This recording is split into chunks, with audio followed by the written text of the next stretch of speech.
नमस्कार. आज आपण एक अशी जबरदस्त प्राचीन कथा ऐकणार आहोत जी एका अभेद्य म्हणजे कधीही न तुटणाऱ्या संरक्षणाबद्दल सांगते.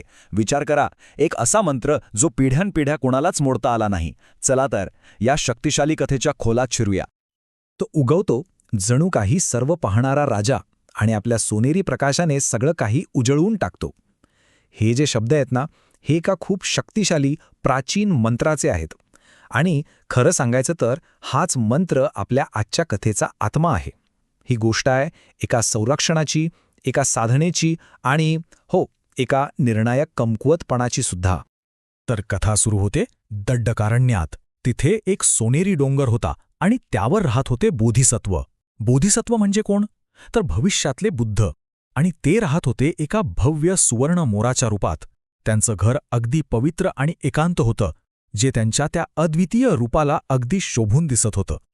आणि त्यांचं आयुष्य कसं होतं? कमालीचं शिस्तबद्ध.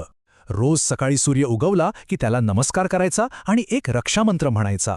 मग दिवसभर अन्न शोधायचं आणि संध्याकाळी सूर्य मावळताना पुन्हा दुसरा मंत्र म्हणून स्वतःला पूर्णपणे सुरक्षित करायचं. म्हणजे बघा, त्यांचा पूर्ण दिवस याच 2 मंत्रांभोवती फिरायचा. आणि हेच होतं त्यांचं अभेद्य कवच. पण एक मिनिट, हा मंत्र फक्त सूर्यासाठी होता का? तर नाही. त्यात पुढे असंही म्हटलंय, सर्व संत, धार्मिक, जे पवित्र ज्ञानाने सुज्ञ आहेत, मी त्यांचा आदर करतो आणि त्यांच्या मदतीची याचना करतो. याचा अर्थ काय होतो की हे संरक्षण फक्त कुठल्या तरी देवतेचं नव्हतं, तर ते ज्ञान आणि मुक्तीची उपासनासुद्धा होती. म्हणजे स्पिरिच्युअल आणि इंटेलेक्च्युअल दोन्ही. आता कथेत एक वळण येतं. या सगळ्याची सुरुवात होते राणी खेमाच्या एका स्वप्नामुळे. तिला काय स्वप्न पडतं? तर हाच सुवर्णमोर प्रवचन देतोय. आणि त्याची ती वाणी ऐकण्याची इतकी तीव्र इच्छा तिच्या मनात निर्माण होते की ती राजाला सांगते. आणि बस, इथूनच एका अशा राजेशाही वेढ्याची सुरुवात होते जे एका पिढीपुरता नाही तर अनेक पिढ्यांपर्यंत टिकतं. राजा काय करतो? तो बनारसच्या एका शिकाऱ्याला पाठवतो. आणि तो शिकारी 1-2 दिवस नाही, तब्बल 7 वर्षे त्या मोराच्या वाटेवर जाळं लावून बसतो. पण त्या मंत्राचा प्रभाव इतका जबरदस्त होता की मोर त्या जाळ्यावरून सहज चालून जायचा, पण ते जाळं कधीच बंद व्हायचं नाही. शेवटी काय? तो शिकारी तिथेच मरून गेला. काही काळानंतर राणीचा मृत्यू होतो. आणि दुःखी राजा त्या शोधाचं स्वरूपच बदलून टाकतो. आता त्याला मोराचं प्रवचन वगैरे ऐकण्यात काहीच रस उरलेला नव्हता. त्याला हवं होतं त्याचं मांस. का? कारण त्याने एका सोन्याच्या पत्र्यावर लिहून ठेवलं, जो कोणी याचं मांस खाईल तो कायम तरुण आणि अमर होईल. बघा ध्येय कसं बदललं. आणि मग काय, एकामागे एक राजे येत राहिले. प्रत्येक राजा तोच सोन्याचा पत्रा वाचायचा आणि अमरत्वाच्या लालसेने एका नवीन शिकाऱ्याला पाठवायचा. पण परिणाम तोच. प्रत्येक शिकारी अयशस्वी व्हायचा आणि तिथेच मरून जायचा. विचार करा, वर्षानुवर्षे, पिढ्यानपिढ्या हेच चक्र सुरू होतं. एकूण 7 राजे, 7 पिढ्या. सगळ्यांनी त्या एका सुवर्ण मोराला पकडण्याचा प्रयत्न केला, पण प्रत्येकजण फसला.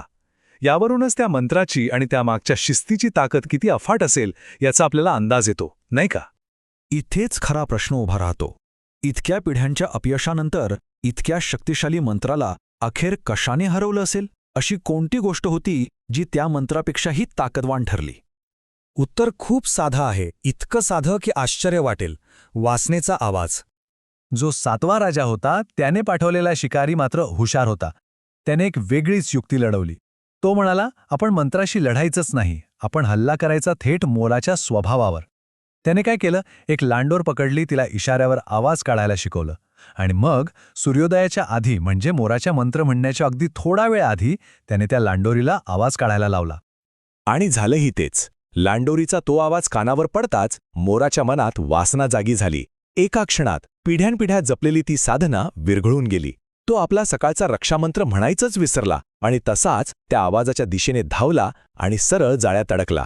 बघा, त्याला बाहेरच्या कुठल्याही शक्तीने नाही हरवलं, तर त्याच्या स्वतःच्या शिस्तीतल्या एका क्षणाच्या चुकीनं हरवलं. आता मोराला राजासमोर आणलं, पण तो अजिबात घाबरला नाही. उलट त्याने राजासोबत एक बौद्धिक चर्चा सुरू केली. राजा म्हणाला, तुझं मांस खाऊन अमर होता येतं म्हणून मी तुला मारणार. त्यावर मोराने इतकं शांतपणे आणि तार्किक प्रश्न विचारला की राजा विचारात पडला. मोर म्हणाला, 1 मिनिट, जर मी स्वतःच मरणार आहे तर माझं मृत शरीर दुसऱ्याला जीवन कसं काय देऊ शकतं? आणि फक्त बोलून तो थांबला नाही. आपला मुद्दा सिद्ध करण्यासाठी मोराने राजाला त्याच्याच राज्यातल्या एका गुपिताबद्दल सांगितलं.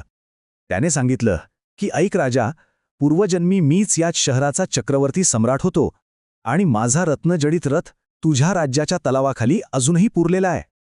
राजाला आधी विश्वास बसला नाही, पण त्याने तलाव रिकामा करून पाहिलं तर काय, खरंच तो रथ तिथे होता.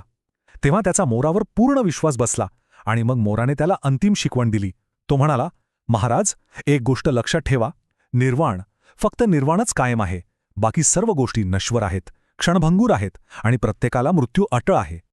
तर मग ह्या कथेचा खरा अर्थ काय, हे सगळं का सांगितलं गेलं? तर ही आहे एक जातक कथा. जातक कथा म्हणजे काय, तर गौतम बुद्धांनी त्यांच्या पूर्वजन्मांबद्दल सांगितलेल्या गोष्टी. आणि ही विशिष्ट कथा त्यांनी अशा एका भिक्खूला सांगितली होती, जो एका मोहामुळे आपल्या साधनेच्या मार्गावरून भटकायला लागला होता. बुद्धांनी मग सगळं स्पष्ट केलं. ते म्हणाले, त्या कथेतला सुवर्णमोर म्हणजे मी स्वतः होतो. तो 7वा राजा म्हणजे माझा प्रिय शिष्य आनंद होता. आणि ज्या लांडोरीच्या आवाजाने तो सगळा मोह निर्माण झाला, ती लांडोर म्हणजे दुसरं तिसरं काही नसून त्या भिक्खूचं मन विचलित करणारी एक सुंदर वस्त्र घातलेली स्त्री होती. शेवटी ही कथा आपल्याला एका खूप खोल विचारावर सोडून जाते.